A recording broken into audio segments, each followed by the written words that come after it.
Bonjour à tous et merci de m'avoir invité à faire cet exposé. Donc, euh, donc moi je m'appelle Christophe Ganzer, je suis directeur adjoint d'un laboratoire qui s'appelle le LCPME et une de nos activités effectivement depuis de nombreuses années c'est de travailler sur les virus pathogènes pour l'homme et d'autres qui transitent par l'eau et les aliments et l'impact des traitements. Alors bien sûr, d'un point de vue assez fondamental, mais je vais essayer de vous donner quelques informations qui pourraient vous être utiles.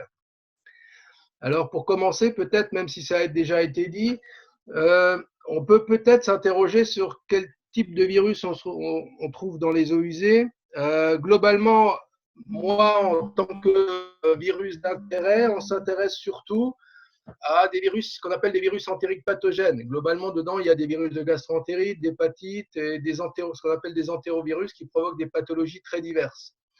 Donc ça, pourquoi ce sont des virus auxquels on s'intéresse? Parce que, comme Ariane vous l'a dit, ce sont des virus nus, donc ce sont les plus résistants dans l'environnement et donc ils posent un certain nombre de soucis. Ils sont très résistants, pourquoi? Parce qu'ils ont une structure uniquement de nature protéique, avec donc un génome ARN. Ça a été dit. Alors certains sont un peu plus gros, mais ils ont tous une forme plus ou moins icosaédrique, comme vous le voyez sur les photos, entre 20 et 75 nanomètres. À côté de ça, on peut aussi trouver des autres virus pathogènes qui, eux, ne se multiplient pas directement ou pas aussi bien au niveau du tractus intestinal humain. Donc on les retrouve en plus faible concentration et ils ont une structure souvent assez différente. Et là, on englobe les coronavirus, par exemple, qui sont donc des virus enveloppés. La différence a été faite tout à l'heure, c'est qu'une des différences majeures, c'est que ces virus contiennent en plus une enveloppe. Alors, ce n'est pas parce qu'ils ont une enveloppe en plus qu'ils sont plus résistants, ils sont au contraire plus fragiles, ça a été dit. Et ce qui n'a pas encore été abordé ici et qui peut être intéressant, c'est que dans les eaux usées en entrée, on ne trouve pas seulement des virus qui sont pathogènes, on retrouve aussi des bactériophages. Et, on a cité notamment un certain nombre on a cité les phages ARNS spécifiques tout à l'heure, mais il est important quand même de dissocier dans le terme. Il faut bien se rendre compte que lorsqu'on parle d'ARNF spécifique, on parle, vous le voyez ici, de virus qui ressemblent en tout point à ce que je vous ai montré pour les norovirus ici. Donc, c'est des virus de 20 à 30 nanomètres avec un ARN. Il y a aussi les coliphages somatiques. Vous voyez qu'ils ont une structure assez différente. Ils sont très diversifiés. Ils ont une tête, une queue. Et puis, il y en a d'autres, les phages de Bacteroides, qui, eux, ont une structure tête-queue et qui sont plutôt homogènes. Bon, on retrouve tous ces virus à l'entrée de la station d'épuration. Alors, il y a des concentrations importantes, bien entendu. Alors, si on regarde d'un côté les bactériophages fécaux, tels que je vous les ai présentés, donc comme ce sont des hôtes normaux du tractus intestinal humain, on les retrouve de manière tout à fait normale dans les eaux usées et à des concentrations qui sont relativement stables. Donc, dans ce graphique, vous voyez que globalement, des coliphages somatiques, c'est ce qui est. J'arrive pas à voir ma souris, je ne sais pas pourquoi. Elle a, voilà, ici. Donc, les coliphages somatiques, vous voyez qu'on peut en retrouver aux alentours de 10 puissance 6 par 100 ml. Les ARNS spécifiques un peu moins, les phages de bactéroïdes un peu moins. Mais les concentrations sont assez constantes en fonction des pays et en fonction de, de l'année. À côté de cela, on a les virus pathogènes, et j'ai remis une courbe que vous avez déjà vue. Les virus pathogènes, eux, au contraire, on les retrouve uniquement lorsqu'ils circulent dans la population. Donc, lorsqu'ils ne circulent pas dans la population, on ne les retrouve pas dans les eaux usées. Et lorsqu'ils circulent, bien entendu, on a des concentrations importantes. C'est ce qu'on a observé pour le SARS-CoV-2, puisqu'il était a priori absent lorsqu'il ne circulait pas. Et lorsque on était au pic épidémique, ça a été cité dans une publication de Burtser, on est monté jusqu'à 10 puissance 6 copies de génome par 100 ml, par litre. Pardon. Alors vous voyez, j'attire votre attention sur les unités. Vous voyez du côté gauche, les phages, on parle d'UFP, ce sont des unités formant plage, donc on parle de phages infectieux. Et de l'autre côté, effectivement, on parle de copie de génome. Donc, c'est uniquement le génome du virus dont on parle. Et ce qui peut expliquer une différence de quantité, puisqu'on retrouve classiquement entre 10 et 1000 fois plus de génomes que de virus infectieux en fonction des situations. Alors ça, c'est peut-être un point important. Alors, on en a parlé, Sam Azimi en a parlé. On a donc créé très tôt un réseau qui s'appelle le réseau Aubépine qui s'intéresse au niveau de contamination des eaux usées brutes en entrée pour suivre le niveau épidémique des populations. Actuellement, ce réseau Aubépine surveille une trentaine de stations, bientôt 50, et a pour objectif de suivre près d'une centaine de stations en France pour suivre la circulation de ce virus au niveau national. Donc, ce réseau fait intervenir plusieurs universités. Je ne vais pas citer tout le monde. Alors, sur cet aspect génome viral, alors c'est loin d'être anodin, puisque ça a été cité, de temps en temps on parle de particules infectieuses, de temps en temps on parle de génome viral, mais quelle est la différence entre les deux? Alors ça maintenant, il y a beaucoup d'études qui ont fait ces comparaisons, donc j'en ai repris, par simplicité, j'ai pris 2-3 de nos publications, mais il y en a beaucoup d'autres qui décrivent ça. Vous voyez que si on compare pour un seul et même virus le comportement du génome viral et de la particule infectieuse qui correspond, on a une très grande différence. En haut à droite, parce que vous voyez ici le poliovirus dans une eau et on attend, là vous avez le caractère infectieux, ici vous avez le génome viral. Ici, vous avez après un traitement par le dioxyde de chlore. Vous voyez ici le génome viral, ici le virus infectieux qui est très rapidement éliminé. De la même manière pour les UV, ici vous avez la dégradation du génome et ici vous avez le caractère infectieux du virus. Donc ce qu'il faut vraiment retenir, c'est que lorsqu'on a affaire à du génome viral, on ne peut pas évaluer l'efficacité d'un traitement en suivant du génome viral, puisque le génome est bien plus résistant que le virus infectieux. Alors on peut évidemment cibler l'élimination du génome, ce qui voudrait dire qu'il n'y a plus de virus infectieux non plus, si tant est que la méthode est suffisamment sensible. Alors il y a des cas où ça fonctionne quand même assez bien, où on a une bonne relation entre le caractère infectieux et le génome viral, c'est lorsqu'on élimine physiquement le virus. Alors je m'explique. Lorsque vous éliminez la particule virale, soit par une filtration, soit par sédimentation lorsqu'il est absorbé, eh bien vous éliminez le virus et de ce fait, que vous suiviez l'infectieux ou le génome, eh bien forcément vous allez avoir le même abattement. C'est ce qu'on observe lorsqu'on suit des processus de filtration. Et puisqu'on parle de virus, c'est de l'ultrafiltration puisqu'on parle de particules d'une vingtaine de nanomètres. Alors, si on se projette sur vos problématiques d'eau usée et de traitement des eaux usées, si je simplifie en termes de mécanisme, lorsqu'on s'intéresse à des eaux usées, au traitement des eaux usées, un traitement biologique classique, on va surtout éliminer un virus par des phénomènes d'adsorption sur les éléments particulaires, sur les membranes, ou je ne sais. Donc, c'est ce principe-là qui va éliminer le maximum de virus. Ensuite, après ce traitement biologique, eh bien, on a de temps en temps des traitements tertiaires de désinfection qui vont cibler tout particulièrement les micro-organismes. Et donc, on va avoir une inactivation qui sera très différente entre l'infectieux et le génome, encore une fois. Et on rejette. Sur l'aspect boue, inversement, sur l'aspect boue, on applique souvent des traitements thermiques et des traitements d'augmentation de pH comme le chaulage. C'est pour ça que je vais vous présenter quelques données concernant ces paramètres-là.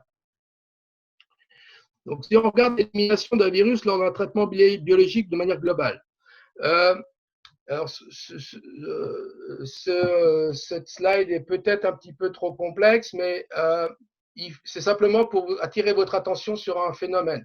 Lorsque on suit, par exemple, les ARN spécifiques, c'est un terme générique pour suivre ce qui nous semble être quelque chose d'assez homogène, un virus qui ressemble beaucoup au virus pathogène. Simplement, lorsqu'on regarde un petit peu dans le détail, eh bien, on s'aperçoit que dans ce terme phage ARN spécifique, eh bien, il y a des virus qui ont quelques différences quand même entre eux, et notamment au niveau de leurs protéines de surface. Alors, si je suis l'élimination des ARN spécifiques au cours d'un traitement des eaux usées, j'ai repris ici les travaux d'un thésard d'il y a quelques années, eh bien, dans les eaux brutes, qu'est-ce que je vois? Je vois que dans ces eaux brutes, je suis le caractère infectieux, donc je ne peux pas faire la différence entre les différents génotypes de phages. Donc, je vais avoir une information globale et vous voyez qu'entre l'entrée et la sortie du traitement biologique, j'ai un abattement de 2,3 unités logarithmiques. ce qui est classiquement obtenu, hein, ça a été cité. Généralement, lorsqu'on a un traitement biologique, on arrive à éliminer entre 0 et 2-3 logs en bactériophage ou en virus pathogène. Simplement, si maintenant je regarde plus en détail, on s'aperçoit que en entrée de station d'épuration, j'ai beaucoup de phages du génogroupe 2 et 3, très peu de 1. Et lorsque je suis en sortie, eh bien, le 3 a été très largement éliminé, le 2 aussi, et par contre, le 1 est beaucoup moins éliminé. Et en sortie, je me retrouve avec du génogroupe 1. Ce qui veut dire que lorsque je regarde de manière globale, j'ai un abattement qui est de 2 logs, sauf que pour certains, c'est 3 et pour d'autres, ce n'est que 1,5. On a fait des études là-dessus et c'est le caractère hydrophobe de ces virus qui semble expliquer pourquoi on élimine mieux certains que d'autres. Si maintenant je regarde un traitement tertiaire, par exemple, dégradation aux ultraviolets. Alors les ultraviolets, les phages ARNF spécifiques sont de très bons candidats pour un worst case scénario parce qu'ils ont un génome qui est relativement de petite taille. Alors, ce n'est pas directement corrélé à la taille du génome, l'impact des UV, mais au nombre de sites qui sont dégradés par les UV, mais néanmoins, ça fonctionne assez bien. Vous avez sur ce graphique la diminution du caractère infectieux, je tiens à le préciser, des phages MS2 et GA qui ont un génome qui est de l'ordre de 3500, le bactériophage Q-bêta qui a un génome ici de 4200, et ici vous avez le poliovirus qui a un génome de 7700. Les virus classiques, les virus entériques nus classiques comme les virus de gastroentérite ont un génome qui fait de l'ordre de 7500 aussi. Le coronavirus, lui, a un génome qui est beaucoup plus important, donc on s'attend encore plus à avoir une inactivation liée à ce paramètre-là.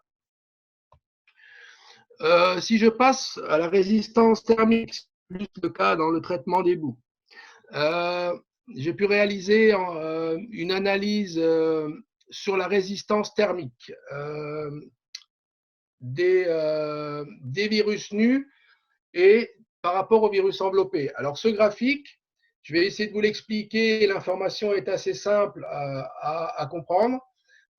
Bertrand et collaborateurs avaient fait une modélisation de l'abattement log du T90, c'est le logarithme de temps en jours qu'il faut pour éliminer 90% des virus, ici qui est modélisé en bleu, sur plus d'une centaine de résultats. Donc, l'inactivation thermique des virus nus classiques se situe à peu près dans cette zone-là. Ensuite, donc, le jaune, c'est pareil, mais pour les fortes températures.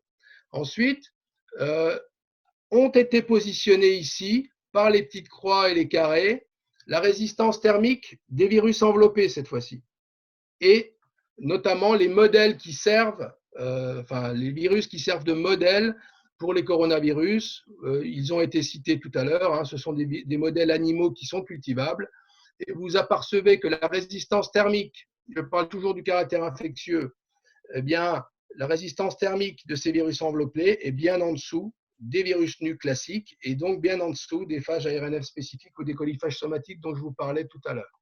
Lorsqu'on est à plus forte température, les choses vont assez rapidement. Vous savez que la température est l'un des paramètres majeurs de l'inactivation des virus et c'est un très bon traitement pour se débarrasser des virus. Le dernier point que je voulais citer, c'est la résistance au pH. Les données qui sont connues à l'heure actuelle sur les modèles de coronavirus, eh bien, disent que on a un virus qui peut être qui est stable pendant 1 heure entre pH 6 et 9. À pH 10, il reste stable à 4 degrés, mais dès qu'on augmente un petit peu la température, on a des inactivations qui sont relativement significatives. Dès qu'on dépasse le pH 11, on a 4 logs en 1 heure, pH 12, 5 logs en 1 heure, tout ça sur des modèles de coronavirus qui sont cultivables et non le coronavirus qui nous intéresse actuellement. Sur le SARS-CoV-2, il y a quelques données qui disent que ce coronavirus est stable pendant 1 heure entre pH 3 et 10, ce qui corrobore tout à fait qu'il est dans cette gamme dont je vous parlais, sachant que je ne crois pas qu'il y ait des données sur des pH 11 et 12 qui sont en fait des pH qu'on peut obtenir lorsqu'il y a chaulage. Alors, ce que je voudrais simplement redire ici, et peut-être discuter avec vous, c'est que déjà, il faut prendre la grande diversité des virus dans les eaux usées en compte, aussi bien les pathogènes que les non pathogènes, que globalement des virus nus sont plus résistants que les virus enveloppés. C'est donc parmi les virus nus qu'il faut chercher des indicateurs pour estimer l'efficacité d'un traitement, que lorsque vous voulez évaluer l'impact d'un traitement, on est obligé d'utiliser le caractère infectieux, ou alors on va être obligé d'appliquer des traitements qui sont très largement supérieurs à ce qu'il faudrait pour éliminer le caractère infectieux. Globalement, sur les mécanismes fondamentaux qui sont mis en place lors d'un traitement biologique, le principal mécanisme, c'est de l'adhésion lorsque on a affaire à des traitements biologiques, c'est de l'inactivation lorsqu'on désinfecte les eaux, et c'est de l'inactivation thermique ou pH alcalin qui fonctionne aussi très bien pour inactiver les virus. Ce que j'aimerais signaler, c'est que la leçon de cette pandémie, c'est que lorsque le virus a émergé, ça a été la panique générale sur un certain nombre de traitements dont on ne connaissait pas du tout l'effet virucide. Ça fait donc des années qu'on a des indicateurs qui sont disponibles et on aurait très bien pu estimer ces traitements, avoir connaissance des abattements qu'on pouvait obtenir sur des bactériophages fécaux qui sont très faciles à mesurer, et on aurait pu réagir beaucoup mieux et être moins dans l'urgence si on avait eu ces données à disposition. Donc, c'est un des points que je souhaitais souligner, que ça pourrait quand même être approfondi dans les prochains temps, de mieux connaître son traitement en estimant les abattements de certains indicateurs qui fonctionnent pas si mal que ça, notamment dans le cadre du traitement des eaux usées. Je vous remercie de votre attention. J'espère que je n'ai pas été trop long et j'espère que j'ai été globalement assez clair. Voilà.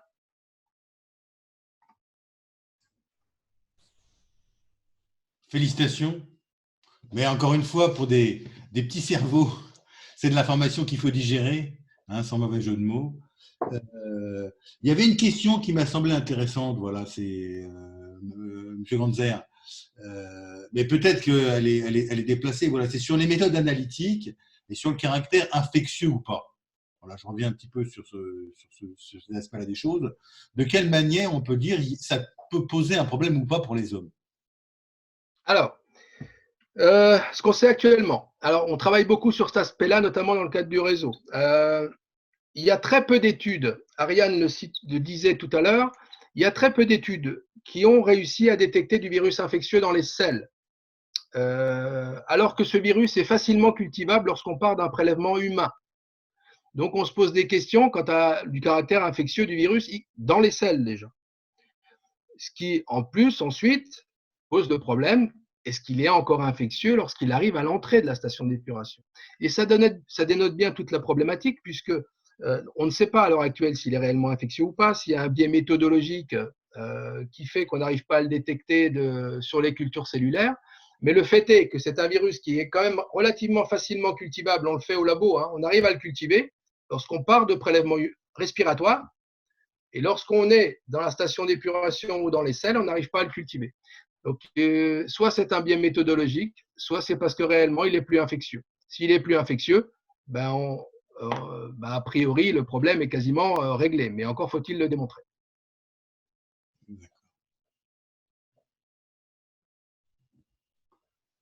Alors, question de Najat. Pouvez-vous préciser si l'effet pH est durable? Faut-il maintenir le pH alcalin le long du procédé? Et il y avait une autre question aussi sur les travaux italiens qui montraient qu'en fait le stockage était aussi une solution. Alors, premier point, le caractère. Alors, une fois qu'on atteint une inactivation virale par pH alcalin, donc généralement c'est des pH de 12, hein, il n'y a pas de. Le virus ne redevient pas infectieux. Donc, une fois que l'inactivation a été obtenue, le virus ne redevient pas infectieux. Ça, c'est un fait. Il y a beaucoup de données qui sont disponibles. Donc, ces pH-là arrivent à inactiver. C'est d'ailleurs pour ça que le chaulage à pH 12 est considéré comme un traitement hygiénisant. Mais vous le savez mieux que moi dans votre communauté. Ensuite, sur l'autre aspect, sur l'aspect stockage. Alors, le problème, c'est bien pour ça que j'ai essayé d'axer la discussion sur ce point-là. Le problème, c'est que le stockage est efficace pour éliminer les virus. C'est la température qui va définir. Donc, lorsque vous parliez de méthanisation, plus vous allez augmenter la température, plus l'inactivation va être rapide. Donc, ça, c'est clair. Donc, le problème du stockage, ça va être la température. Donc, plus la température va être élevée, plus ça va aller vite. Bon, mais en été, ça tombe bien. Oui. Et puis le Sauf changement que, climatique en plus. effectivement, lorsque vous allez suivre le génome, ce qui va se passer, c'est que le génome viral peut rester présent pendant de longues périodes, alors même que le virus infectieux n'est plus présent. Ça, c'est aussi très largement démontré. Donc, si on prend comme indicateur les bactériophages, eh bien, on retombe exactement sur ce qui a été donné par les Italiens.